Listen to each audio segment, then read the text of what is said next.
Good morning everybody. बच्चों, मैं बबीता सिन्हा आज आप लोगों को प्रत्यय पढ़ाने जा रही हूँ। हिंदी में बेटा प्रत्यय है वर्ग नवम में, व्याकरण में प्रथम पाठ में उपसर्ग और प्रत्यय ही पढ़ना है। किंतु प्रत्यय जो है और भी वर्ग के बच्चे जो हैं पढ़ सकते हैं, क्योंकि प्रत्यय 6 से लेकर 9 तक पढ़ना है। तो बच्चों ध्यान दीजिए, सबसे पहले जानेंगे कि प्रत्यय किसे कहते हैं। तो प्रत्यय वह अविकारी शब्द है जो शब्दों के अंत में लगकर शब्दों के अर्थ में एक चमत्कारिक परिवर्तन ला देता है, उसे हम प्रत्यय कहते हैं। बच्चों ध्यान दीजिएगा कि प्रत्यय सदैव शब्दों के अंत में लगता है और शब्दों के अंत में लगकर शब्दों के अर्थ को क्या करता है, परिवर्तित कर देता है। बच्चों ध्यान दीजिएगा, हिंदी में प्रत्यय जो होते हैं वे दो प्रकार के होते हैं। पहला होता है कृत प्रत्यय और दूसरा होता है आपका तद्धित प्रत्यय। बच्चों कृत प्रत्यय हम जानेंगे कि किसे कहते हैं।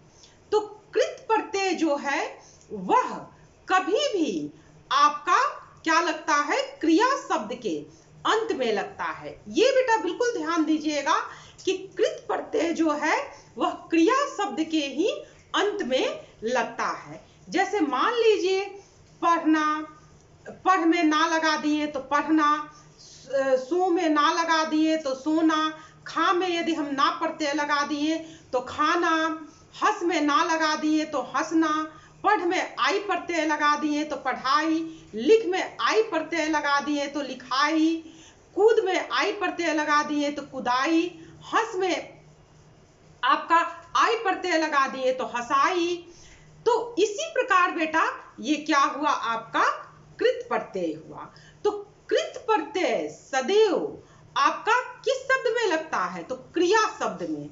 ये बिल्कुल याद रखिएगा। जैसे जा आपका क्या है, क्रिया है और उसमें ना प्रत्यय लगा दिए तो जाना हो जाएगा।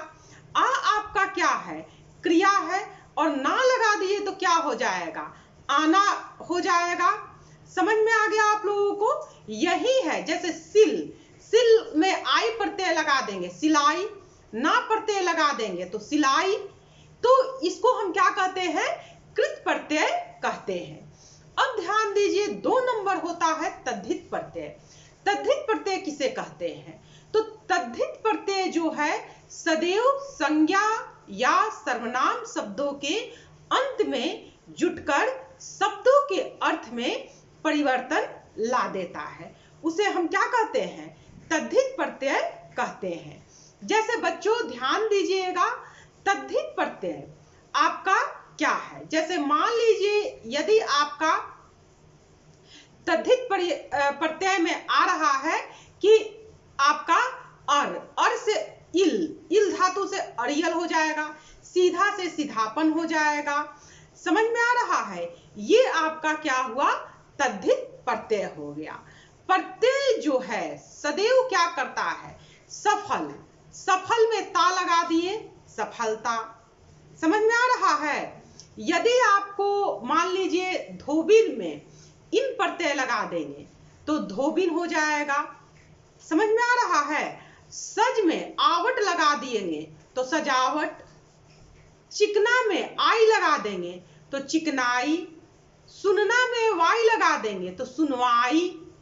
यही बेटा प्रत्यय तद्धित प्रत्यय होता है। तो तद्धित प्रत्यय सदैव किसमें लगता है, संज्ञा और सर्वनाम शब्दों के अंत में लगता है। इसे ही हम क्या कहते हैं, प्रत्यय कहते हैं। प्रत्यय में मूल शब्द अलग होता है और आपका जो प्रत्यय होता है वो अलग होता है। तो बच्चों आप ध्यान दीजिएगा कि सबसे पहले हम मूल शब्द को क्या करेंगे, अलग करेंगे और उसके बाद हम क्या करेंगे, आपको अलग करेंगे। किसको अलग करेंगे, तो प्रत्यय को। जैसे मान लीजिए आपको परीक्षा में आता है कि आवट शब्द से, आवट प्रत्यय से 2 शब्द बनाएं, तो सज में यदि हम आवट लगा देंगे तो क्या हो जाएगा, सजावट।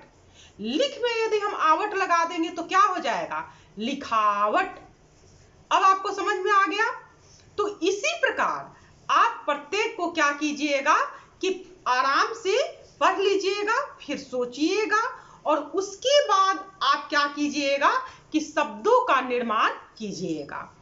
और हमेशा याद रखिएगा कि मैं आपको पहले पढ़ाई हूं तो उसमें उपसर्ग पढ़ाई थी, तो उपसर्ग शब्दों के प्रारंभ में लगता है और प्रत्यय जो है वह शब्दों के क्या लगता है, अंत में लगता है। तो आप लोग ध्यान से याद कर लीजिएगा कि प्रत्यय किसे कहते हैं। प्रत्यय के दो भेद होते हैं, कृत प्रत्यय और तद्धित प्रत्यय। कृत प्रत्यय जो है वो सदैव क्रिया के क्या लगता है, क्रिया शब्द के साथ जुड़ता है, और तद्धित प्रत्यय जो है वह संज्ञा और सर्वनाम के साथ जुड़ता है। बच्चों, आज मैं इतना ही पढ़ा रही हूं, तब तक के लिए धन्यवाद।